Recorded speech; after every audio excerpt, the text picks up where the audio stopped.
Hi, Tony here from Bathroom Spare Parts again. Today we're looking at how to identify a diverter valve for a shower.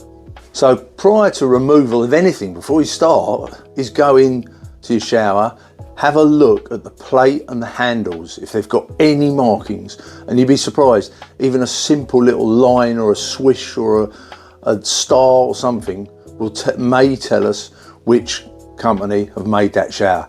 Then finding out the information is a lot easier, and we could possibly do it without even you having to take it apart or turn the water off. So please have a good look around for any markings that might give us a hint as to the manufacturer. Or if you've got an old invoice, they might put the code on the invoice. They might have just described it or something, but anything like that, before we start taking it apart and going in depth into it, let's see if we can do it in a simplistic way.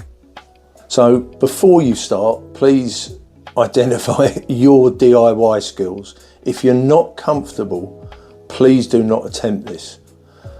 If you are, obviously isolate the water supplies. Make sure that shower is off before you do any work on it. So we're using this valve just to show you, demonstrate. This is the thermostat, obviously with the red and blue here. This is the diverter valve. Now, what we mean by diverter, on, off, on.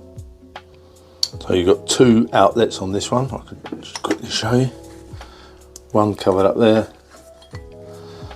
and one there. So this will serve two outlets.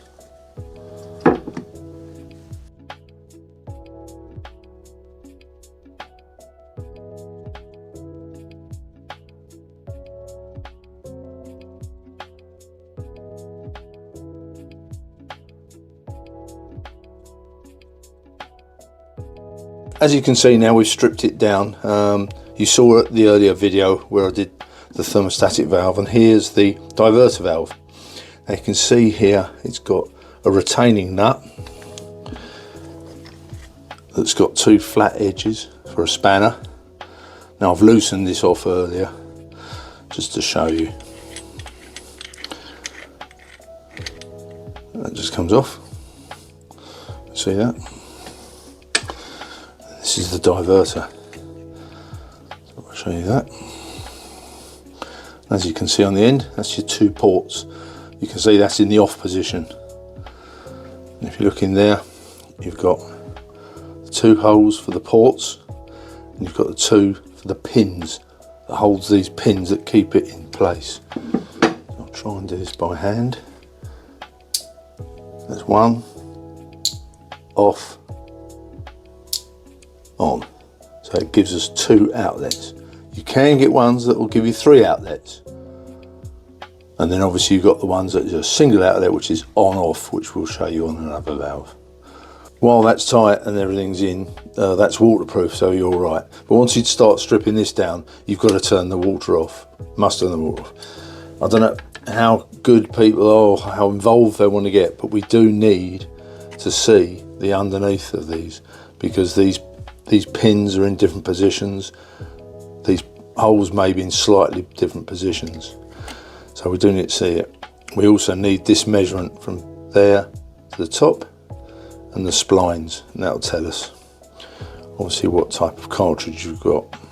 So we got to a point now where you've taken the thermostatic valve out, or you've taken the diverter, or your on-off valve, whatever valve you're dealing with, you've removed it. Now you can then go onto our site. You can have a look at our pages and pages of thermostats and valves and diverters. They're all there, but you want to match it up as neatly and tightly as possible. It's got to be the right fit. So if you're not sure, contact the tech team. While you've got it out, please take photos and measurements. That's really useful. Then you can put the shower back together. Send it to us, phone us, you can WhatsApp us, and we can, hopefully the tech team can help you out and find the right valve for you.